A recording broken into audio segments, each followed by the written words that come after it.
సునీతకు మాటిస్తున్నా, చిన్నమ్మకు మాటిస్తున్నా, ఎవరు నిలబడినా నిలబడకపోయినా రాజశేఖర్ రెడ్డి బిడ్డ మీకు అండగా ఉంది.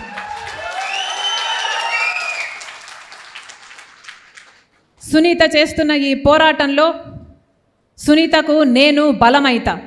హత్య చేసిన వారికి శిక్ష పడాలి అని చేస్తున్న ఈ న్యాయ పోరాటంలో, ధర్మ పోరాటంలో సునీతకు నేను ఒక ఆయుధమైతా. ఈ మట్టి మీద పుట్టా, ఇదే మట్టి మీద పుట్టా, ఈ గడ్డ సాక్షిగా మాటిస్తున్నా.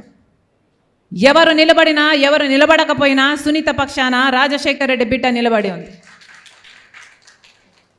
ఇది రాజకీయాల కోసం చేస్తున్నది కాదు, అధికారం కోసం చేస్తున్నది కాదు, వారసత్వం కోసం చేస్తున్నది కాదు, ఆస్తి కోసం చేస్తున్నది అంతకంటే కాదు. ఇది ఈ సమరం చేస్తున్నది న్యాయం కోసం. తండ్రి చావు కోసం కొట్లాడుతున్నా, న్యాయం జరగాలి అని కొట్లాడుతున్న ఒక బిడ్డ కోసం, భర్తను క్రూరాతి క్రూరంగా కోల్పోయిన ఒక విధవరాలి కోసం, చిన్నాన ఆత్మశాంతి కోసం చేస్తున్నాను. హత్య జరిగిన రోజు హత్య పలాని వాళ్ళు చేశారని కానీ, పలాని వాళ్ళు చేయించారు అన్న కానీ ఈ విషయాలు ఏవీ తెలిసే పరిస్థితి లేదు. కానీ ఈ రోజున హత్య చేసింది ఎవరో కాదు, బంధువులే అని అన్ని సాక్ష్యాలు వేలెత్తి చూపుతున్నాయి. గూగుల్ మ్యాప్స్ అయితేనేమి, కాల్ రికార్డ్స్ అయితేనేమి, వాంగ్మూలాలు అయితేనేమి, ఇవన్నీ హత్య చేసిన వాళ్ళు వీళ్ళు అని వేలెత్తి చూపుతున్నా ఈ రోజుటి వరకు కూడా హత్య చేసిన వాళ్లకు, హత్య చేయించిన వాళ్లకు శిక్ష పడలేదు, కేసుకు కొలిక్కి రాలేదు, కేసు అసలు ముందడుగు వేయలేదు. ఎందుకంటే అన్నా అని పిలిపించుకున్నవాడే ఈరోజు హంతకులకు రక్షణ కల్పిస్తున్నాడు. కాబట్టి ఈ రోజు వరకు కూడా చిన్నాన విషయంలో న్యాయం జరగలేదు.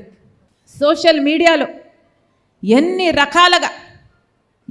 రకాలుగా బెదిరించారు, బూతులు తిట్టారు. తోడబుట్టిన చెల్లెళ్ళు అని చూడకుండా అవమానించారు. అన్నిటినీ తట్టుకుంది సునీత. ఈరోజు నిలబడి ఉంది సునీత